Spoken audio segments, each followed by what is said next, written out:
Hey, good morning guys. Tush coming at you from the Taj Mahal. Thursday, May the 29th, and we're just coming up to 11 o'clock in the morning. We've got the TR3A hood, bonnet, whatever you want to call it, on the work stand. So we're going to get working back on the TR3 project. We're going to have to make a decision here as to what we're going to do regarding a paint gun. Still haven't got my gun from Eastwood. I'm not really willing to wait any longer. I've got a window of a couple days here of good weather, plus I've got a couple days off of work here, so I think I'm going to have to go ahead and just use my cheapo Canadian Tire Campbell Hosfeld gun that I've used for the last couple of projects. So better that than me not getting this painted at all, I guess. Anyway, we'll check the mail one more time today at about noon. I think it's when the mail gets dropped off. If the gun's not in the mail today, then like I said, we'll go ahead and we'll use the cheapo gun.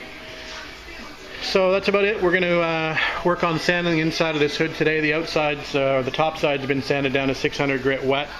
The inside has not been sanded yet, and I see a couple nasty runs over here, so we'll do what we can to get those out. And then we'll get this one probably sanded down to 400 grit on the inside, maybe 600 wet, I'm not sure. And then we'll maybe get to spraying some base coat and clear coat today. Don't think I'm going to go with the carbon fiber look on this hood. I did have the practice hood on the, with the carbon fiber pattern on it, but I think we're just going to go straight white on this hood. I mean, I can always change it later if I want to. I think we'll just go with the original plan, which was straight, base coat, white, clear coat, and then we'll probably put a black racing stripe on the car, like the original had a red racing stripe. It was white with a red stripe. I think we'll go white with a black stripe to match the black interior with the white piping. Anyway, that's the plan. We'll give you some updates along the way, guys. Off to sanding. Alright, 12:30 in the afternoon, and a quick update. The hood is now sanded down on the interior to 400 grit, and I red Scotch brighted any of the parts that I couldn't get to. I did sand through in a couple little areas, so I've just gone back and hit it with a coat of a couple coats of self-etching primer. So we should be good to go on this hood. Also just got an email back from Eastwood. I had sent them an email this morning, or actually yesterday, asking on the status of my gun, my Concours paint gun order. So the reply back from them today is that they received my return gun and they're not going to ship my new gun out until tomorrow. So I shipped that gun back last Tuesday, if you can believe that. And they're still not going to be shipping out my new gun until tomorrow, which means it'll be another week before it even gets to me here. So I've basically told them to cancel the order. I've had it with Eastwood. I'll be sending a letter to their president as well, telling him about my experience with them. I've ordered a lot of Eastwood products in the past when I did my TR6 restoration, and no more. That's it for them. The customer service was absolutely horrible in this circumstance. Anyway, that's it for the update. We'll probably be laying down some base coat in the near future. Guys, quick update. So I've got the bottom edge of the hood taped off and just wrapped around the top, and we're going to paper the top of the hood just to protect for some overspray.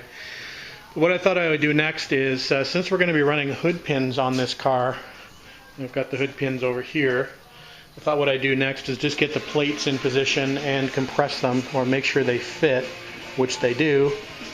So there's the stock position where the Zeus fastener would come through. So what I've got here are just these plates, and I've compressed them enough to fit them in to the concave part of the hood. And what we're going to do is just going to drill some pilot holes before I bother to go ahead and paint this. That would be better just to drill some pilots for the screws, or the small little set screws to hold these things in place. Anyway, that's it for now, guys. So base coat's done, and not too bad. Got a little bit of a chunky dirt falling on there, but other than that, it looks pretty good. A little bit of a stripe back in here somewhere. We probably can't see it, but not too bad.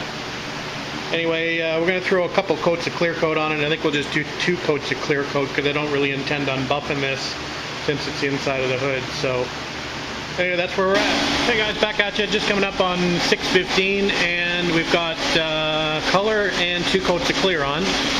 And I think we're going to stop there. It doesn't look too bad. It doesn't look like I got any runs in the clear, which is good. I was concerned about it blowing off the edges here into that sort of center area. but it looks pretty good, I think. There's some dirt in it, but not too bad again. So I'm happy with that. We'll do probably a little buff job just in the center, but has a little bit of peel in it, but not bad. Anyway, not bad for a first attempt at a large panel underneath anyway. It's a little bit more difficult with all these ribs and stuff underneath, and to try to get underneath the edges of the hood is a bit of a challenge. So yeah, wasn't too bad. Anyway, I thought the underside of the hood would be a good place to start. Anyway, that's it for now, guys. We'll let this dry, and we'll do the top side eventually.